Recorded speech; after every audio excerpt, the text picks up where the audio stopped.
Magandang araw sa ating lahat, mga boxing fans saan mang panig ng mundo. Ang bakbakan o labanan na ating tatalakayin ngayon ay ang rematch sa pagitan po nitong si Chris William Smith at Richard Riak Purhe. Ang kanilang fight schedule po, Hunyo 15, 2024, nagaganapin po sa Selhurst Park Football Ground, Crystal Palace, London, United Kingdom. Unang nagkasagupa ang mga ito noong Hulyo 20, 2019. Talo po itong si Smith by split decision. Dito naman sa rematch mga lords, sa katayuan lamang po si Smith dahil siya po ngayon ay kasalukuyang world champion. Hawak niya ang WBO. Katunayan, ikalawang pagdidepensa niya ito sa kanyang WBO kontra kay Richard Riak Purhe na rank 1 naman ng WBO. Sa bakbakan na ito, tayo po ay maghahayag ng sarili nating fight prediction, comparison at analysis na kung saan, doon pa po lamang sa ating gagawing comparison at analysis, malaki po ang posibilidad na makakakuha kayo ng idea kung sino ang papaboran nyo sa panalo dito po sa naturang bakbakan. Dahil detalyado po na inyong malalaman kung saan nga ba naging liyamado, saan nga ba naging dihado ang magkabilang panig. Inanyahan ko rin po kayo na panoorin ang buong video at nang sa ganun makapagdesisyon po kayo kung sino nga ba ang inyong papanigan dito na kung saan maaaring ito ay taliwas sa aking pananaw o prediction sa laban or maging pabor. Na para sa akin, ang mas mahalaga ay ang makapagdesisyon po kayo. Opo. At dahil sa magkaroon po tayo ng comparison, marapat lamang natin mo nang alamin ang konti background dito sa magkabilang panig. Mula sa kanilang physical na appearance, experience o karanasan sa laban, maging sa kanilang mga taglay-taglay na skills o mga galawan. Dahil yan po ang ating gagamiting referensya naman doon sa ating gagawing comparison. Pero bago natin yan simulan, para po sa mga boxing fans na bago pa po lamang napadpad dito sa ating munting channel, inanyahan ko po kayo na sana supportan po yung pamamagitan po ng pag-subscribe, like, and share. Para po sa mga boxing fans na walang sawa na sumuporta at sumubaybay dito sa ating munting channel, taos puso po akong nagpapasalamat sa inyong lahat. Wala po ng sports PH kung wala rin po kayo mga idol. Kaya naman hindi na natin patagalin pa. Alamin na natin ang mga background dito sa magkabilang panig at unahin natin ang isang panig ng challenger na si Richard Riak Purhe. Bilang isang professional boxer, itong si Riak Purhe po ay may impresibong kartada. 17 wins with 13 wins coming by way of knockout, undefeated. May edad na 34 anyos, height po nito ay 6 foot and 5 inches, reach 77 inches, orthodox ang kanyang stance, knockout ratio 76.47%. Last fight nitong si Richard Riak Purhe, November 18, 2023, Dylan Brigon. Panalo itong si Riak Purhe by second round technical knockout.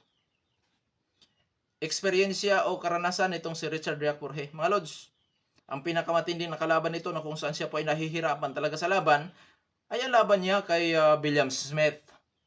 Oo, talaga nahirapan din siya noon. Idagdag natin sa kanyang laban sa dating world champion na si Krzysztof Glowacki, dating world title challenger na si Ulanriwadjo Durodula. Hirap pa sa inong pangalan ng taga-Afrika.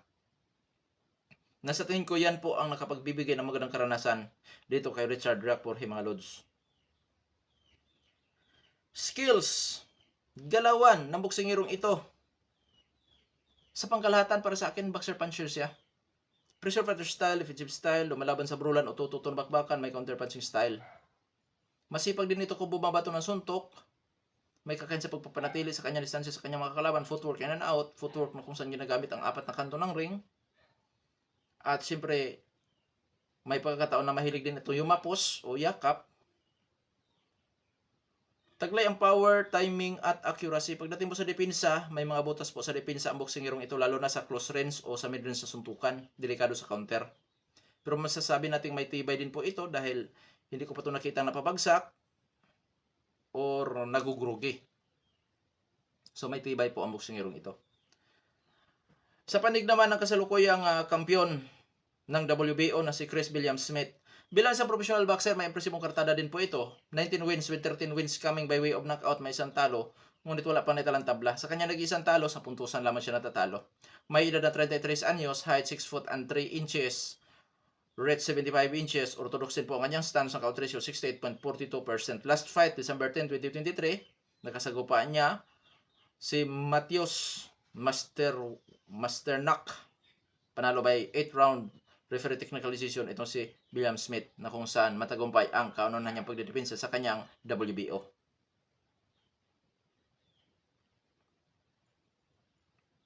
Nasungkit ni William Smith ang titulo noong mapalaban siya as a challenger kay Lawrence Okoli, na kung saan pinabagsak niya si Okoli, mga lods, sa kanilang laban.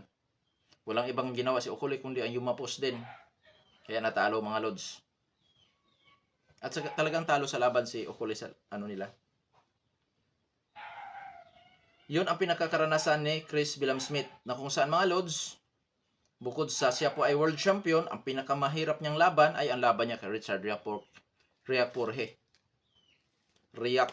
Yan po ang pinakamahirap niyang laban, kasi doon siya nakatikim po ng nabilangan siya, although hindi naman siya totally nabagsak or na-knockdown, pero sa sitwasyon, mga lods, kung saan para siyang nakatiwa doon sa lobid sa ring, kaya nabilangan po at saka grogi siya noon. Pero doon natin nakikita ang kanyang tibay, kasi nagawa pa niyang matapos ang 10th rounds, at syempre may isang hurado pa na pumabor sa kanya, mga lods, na nagbigay sa kanya ng scorecard na 96-93. Kaya nga split decision, dalawang hurado ang pumabor kay Richard Riakporhe at isang hurado naman ang pumabor kay Chris William Smith. Hindi naman talaga nakapag-iwanan din sa puntusan si Chris William Smith, na kung saan, mga lods, talagang isang close fight po ang nagaganap sa kanilang dalawa noong 2019. Sa skill sa taglay-taglay ni Chris William Smith, boxer puncher din po. Pressure cutter style, offensive style, umalaban sa brulan o tututo na bakbakan, may counter punching style. Taglay ang hand speed, napakasipag din ito kung bumabato ng mga suntok. Siyempre may bigat o may power din po. Pagdating naman sa depensa, ayun, may butas din po sa depensa itong si Chris William Smith, na kung saan delikado sa counter. Oo, maraming pagkakataon na naging bukas ang kanyang depensa. Ngayon, dadako na tayo sa ating gagawing comparison. Unahin natin sa edad. 33 anyos si William Smith, 34 anyos si Riakporhe. So pareho na sa prime pa po ang dalawang maglalaban. Sa height, reach, power, kung sino po ang may advantage. Sa height, mas matangkad po itong si Richard Riakporhe ng 2 inches. Sa reach, ganun pa rin, lamang siya ng 2 inches. Sa power, lamang pa rin si Riakporhe, na kung saan po umaabot sa 76.47 ang knockout ratio nitong si Riakporhe.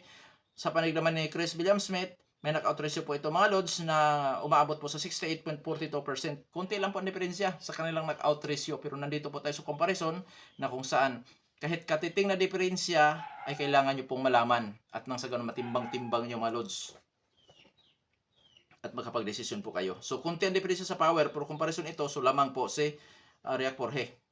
Sa kanila namang activity fights, last fight ng kampiyon, December 10, 2023. Last fight naman nitong si Richard Riakporhe, November 18, 2023. Kinalaban ni William Smith ang nasa ranking, samantala itong si Richard Riakporhe naman po ay isang tune-up fight lamang po ang kanyang. Activity fights lang po talaga ang kanyang ginawa sa kanyang huling laban noong November 18, which is 8 rounds. Ngayon, dadako tayo sa karanasan o experience ng dalawang maglalaban. Una sa lahat, dahil minsan na silang nagkasagupa at na kung saan umabot po sa sukdulan 10 rounds, masasabi kong nagkatikiman na ito. Nagkatikiman na, tapos umabot pa talaga sa 10 rounds, mga lods. So, masasabi kong una natin titignan kung nagbago ba ang galaw nitong si William Smith, na kung saan para sa akin hindi nagbabago eh. Ganon pa rin, boxer puncher pa rin siya. Maging itong si Richard Riakporhe, boxer puncher pa rin. So hindi nagbabago ang kanyang galawan. At dito naman sa experience sa mga lods, masasabi kong bagamat world champion si Chris William Smith, pero hindi po napag-iiwanan sa uri ng kinalaban si Richard Riakporhe.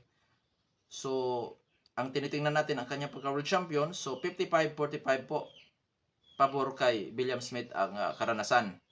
Kasi nag-world champion po talaga siya. Kunti lang po diferensya. 55-45 para kay William Smith ang 55, 45% naman para kay Rhea Purhe. Sa skills, 50-50. Nakadepende po ito kung kaninong diskarte ang magiging epektibo sa kanilang laban dito sa rematch, mga lods. Noong una nila paghaharap, bawi-bawi lang sila ng patama eh. Bawi-bawi lang din sila ng yakap eh. Pagka nasulidan eh. Na kung saan hindi po talaga may iwasan sa dalawang ito ang magmahalan, magyakapan. Kaya mga lods, 50-50 sa skills, nakadepende sa strategy, diskarte ng magkabilang panig. Sa paghalatan, sino po ang yamado? Mga lods, dito sa ating paghayag sa comparison sa physical na appearance, maraming kalamangan si Richard Rhea Purhe. Height, reach, power, combination sa skills. Sa karanasan naman, mga lods, hindi naman po siya gano'n na pag-iwanan, lalo na sila po ay nagkasagupa na noong 2019. Na kung saan po, mga lods, ang mga kakulangan ng mga ito ay masasabi natin napunuan na rin nila. Kaya matinding bakbakan ito, mga lods. Hindi po magkalayo sa karanasan. So, dito, sa panig naman ni Chris William Smith, siya po ay world champion. So, sa pangalan pa lang na world champion, mga lods, sa mata ng mga hurado, ito ang paborito, di ba? Opo, di ba? Yan ang paborito talaga ang world champion. May laban sa height, which is 2 inches lang din naman ang diferensya. May laban sa power, may laban sa karanasan, may laban din sa skills. Kung wala ang titulo, mga lods, kung nagkataon na hindi world champion si Chris William Smith, siguro ganito ang mangyayari. Kung i-convert natin sa percent. 55% para kay Richard Rhea Purhe, 45% sa panig ni Chris William Smith. Pero dahil sa kasalukuyang world champion at nagsisilbing challenger si Richard Rhea Purhe sa laban na ito, 50-50 na. Oo. Bakit? Dahil po may mga advantages ang world champion dito. Ano-ano? Kung mauwi sa puntusan, magkaroon lamang ng closed fight, ticket sa scorecard, delikado ang challenger, siyempre. Yun ang isa dyan, mga lods. Kahit pa sabihin natin lumamang ng kaunti ang challenger, pagka hindi mo magawang masatisfied ang mga hurado, ayari ka. Challenger ka lang eh. Yun ang hubad na katotohanan dito sa boxing. Kailangan mong i-please ang mga hurado para ikaw ay papaboran. Siyempre, dapat round by round. Ay kung magkaroon lang ito ng close fight tulad ng una nilang paghaharap, delikado ang challenger dito na si Rhea Purhe. Pero din, yan ay optional, mga lods, siyempre. Okay. Dadako na tayo sa ating prediction at sabay sa ating fight analysis. Prediction ko dyan, Chris William Smith by split or unanimous decision. Bakit? Posible kasing maulit lamang yung senaryo nung una nilang pagharap na mauwi sa scorecard ang laban, mga lods. Posible kasing ganun ulit ang mangyayari. Bakit? Kasi nung una nilang pagharap, mga lods, kung talagang hindi nila kaya ang mga power punches sa magkabilang panig, may na-knockout na, pero umabot pa po sila sa 10th rounds. Nauwi pa sila sa putusan. It means, mga lods, posibleng ganun ulit ang mangyayari. Mauwi sa diskartihan ang laban na ito. So, kaninong diskarte kaya ang posible? Kaya, sa aking prediction, Chris William Smith by split or unanimous decision, dahil di malayo na magkaroon lamang ito ng closed fight dikit sa scorecard. Dahil sa 50-50 ito, mga lods, at minsan nang nanalo sa una nilang pagharap si Richard Rhea Purhe, hindi kagulat-gulat ang manalo din ito by unanimous decision or split decision. Pero matinding pagtatrabaho yan sa panig ng challenger para siya po ay panigan ng hurado o paboran ng mga hurado. Matindi po yan. Gamit ang kanyang height, reach, power, posible niyang may domina ang buong laban. Pero yun nga, kailangan niya magtrabaho ng husto once na di niya magawang mapabagsak itong kampiyon dahil magiging delikado para sa panig ng challenger mga lods kung magkaroon lang ito ng closed fight ticket sa scorecard kahit masabihin natin lumamang ng kaunti ang challenger. Dapat kung sakaling posibleng hindi talaga magawa ni Richard Yakporhe ang pag-knockout sa champion, dapat ang gawin niya maging dominante siya mula first round hanggang 12 rounds. Kuya Dong Sports, may tsansa ba na maging dominante sa buong laban si Richard Yakporhe? Oo. Matangkad, nasa kanyang height, nasa kanya ang reach, nasa kanya ang power, kombinasyon sa skills mga lods. Kaya posible, hindi ka gulat-gulat na manalo din sa puntusan ang challenger. Lalo na minsan na niyang tinalo ang kampiyon na si Chris William-Smith. Kailangan lang niyang magsipag ng times 2 sa dati niyang nagawa sa una nilang paghaharap para makapiyo sa panalo kahit sa puntusan man. Pero bilang isang challenger mga lods, total nasa kanya naman ang power, dapat in-knock-out niya ang kampiyon para iwas daya, para iwas favoritism. Kasi hindi po talaga naiwasan ang favoritism dyan. Hindi may iwasan yan. Kaya dito sa panig ni Richard Yakporhe, bagamat naniniwala din ako na may posibilidad na manalo nga ito sa puntusan din gamit ang kanyang power, height and reach advantage at skills, kombinasyon yan. Pero kung siya po ang challenger dito, dapat maging masipag siya, maging agresibo siya sa laban na ito. Hindi sa agresibo sa paghabol, pagsunod, agresibo sa pagsuntok. Kasama na yung pagsunod mga lods, paghabol, pagkat sa ring, ganyan. At siyempre, kung gusto talaga niyang manalo, na kung saan iwas talaga sa mga nasabi ko kanina, favoritism, kasi di maiwasan ito, world champion tong si William-Smith eh. So, malaki ang tsansa na paborito ito. So, dapat, kung kaya niyang in-knock-out ang champion, in-knock-out niya na.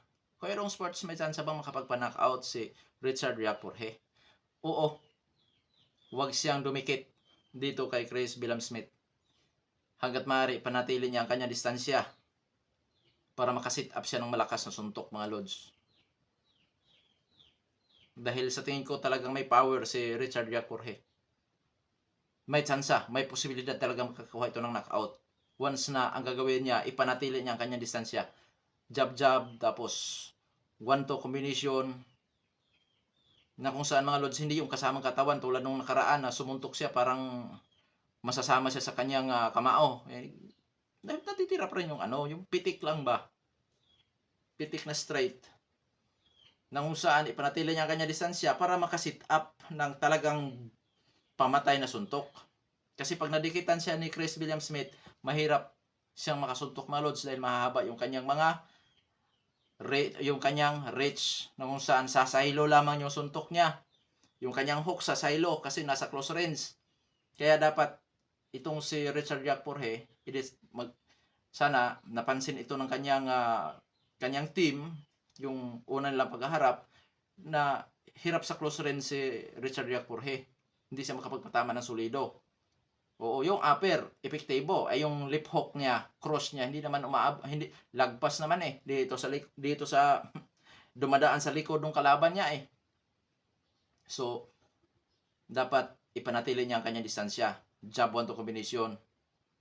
May tsansa na makapagpatama ng solidong suntok si Richard Yakporhe, na kung saan si Yakporhe pa po lamang ang boksingero na nagpalasap ng grugi dito kay Chris William-Smith, kung saan talagang natitigilan si Smith po nung una nilang paghaharap. Pero may posibilidad na iba na ang sitwasyon ngayon dahil sa karanasan na rin itong si Chris William-Smith at siyempre yung tiwala sa sarili mga lods, na kung saan nga tinalo niya ang Lawrence Okolie. At siyempre ang kanyang challenger din na sa ngayon Ngayon sa kasalukuyan sa ranking po dyan sa Cruiserweight Division, nandyan ang pangalan ni Mateos Masternak. Na kung saan hindi po yan basta-basta boksingero. Kaya kung di nagawang patigilin sa body shot ni William Smith, itong si Mateos Masternak, kung umabot sila sa decision mga lods, talo sa puntusan si Chris William Smith. Oo. Kaya dito sa labanan na ito mga lods, di ito madaling laban. Lalo na sa panig ng champion na minsan na siyang tinalo. Mahirap kasing makarecover mga lods sa mga ganong labanan na kung saan natatalo ka sa puntusan. Mahirap. Anong klase recover ko itong sports? Mahirap kang mahirap kasi alam na kasi na ang alam na sa magkabilang panig yan eh. Richard Purhe, Chris William Smith, alam na nila ang kung hanggang saan ang kakayahan mo, hanggang saan ang diskarte mo. So kailangan ikaw challenger may gagawin ka nakakaiba na kung saan kaya mong magulangan ang kampiyon. Ganyan mga lods. Kasi sa boxing hindi naman kasi yan mga lods palakasan lang, hindi pautakan na rin ba? Oo. Kaya dito sa labanan na ito, hindi po to bastang laban dito sa magkabilang panig. Kasi ang nasa utak ni Chris William Smith ang bawian si Richard Purhe. Ang sa utak ni Purhe naman po mga lods ay ang magiging world champion at madalawahan niya ng pagkatalo itong si Chris William Smith, which is hindi po ito basta-bastang laban, hindi ito madaling laban o sa magkabilang panig na kung saan mga lods, bagamat pabor ako kay William Smith, which is yun nga ang prediction ko, split decision, unanimous decision, pabor ako kay William Smith. Pero gusto ko rin po ang style nitong si Richard Purhe. Na kung saan sa tingin ko mga lods, hindi kagulat-gulat na manalo din ito sa labanan na ito. Oo, hindi kagulat-gulat po talaga. Kasi yung laki nito kasi, pagka ito ang magiging agresibo, tiyak mapahirapan si William Smith dito pagka mag-aggressive style itong si Richard Purhe. Aggressive sa pagsugod, pakawala ng jab, 1-2 combination, atras abante ang gagawin nitong si in and out ang gagawin ni Richard Purhe. Hirap si Chris William Smith dito pagka ganyan ang ginagawa niya. Kaya mga lods, hindi kagulat-gulat na matalo ang kampiyon dito sa ikalawang pagkakataon. At di rin po kagulat-gulat na manalo ang kampiyon dito sa labanan na ito, which is doon ako pabor. Na kung saan ang tinitignan ko kasi dito, posible, dahil pareho nilang kaya ang pagsalo ng suntok sa magkabilang panig, posibleng mauwi lang ito sa close fight at magkaroon ng dikit sa scorecard na kung saan doon magiging delikado sa hatol ng mga hurado ang panig ng challenger na si Richard Purhe. Pero ang sa yung sa pagkapanalo to po talaga mga lods, di kagulat-gulat na manalo itong si Richard Purhe. Hindi po talaga nakapagtataka o kagulat-gulat yan. Hindi matawag na upset, hindi ganon. Dahil una, rank 1 ito. Pangalawa, tinalo na niya ito dati, si Chris William Smith. At ang pangatlo, wala namang pagbabago sa galawan ni Chris William Smith. Wala naman ako nakitang improvement dito sa boksingerong ito. Ganon at ganon pa rin. Marami pa rin mga kakulangan pagdating sa depensa. Kaya dito sa labanan na ito, masasabi kong ma-action ito na laban mga lods. Sana hindi naman sila magyakapan na naman tulad ng una nilang pagharap na nagmamahalan lagi. Kasi nakakaboring yung ganun eh. Pero sa tingin ko talagang magandang laban ito. Abangan natin mga lods kasi ang fight schedule ng mga ito Hunyo 15, 2024. May nag-request sa akin na gawa ng video ang nalalapit na laban ni Mark Magsayo at kay Gio Santissima. Up next na po yan mga lods. Hanggang dito na lamang ito Pandong Sports PH. Maraming salamat po.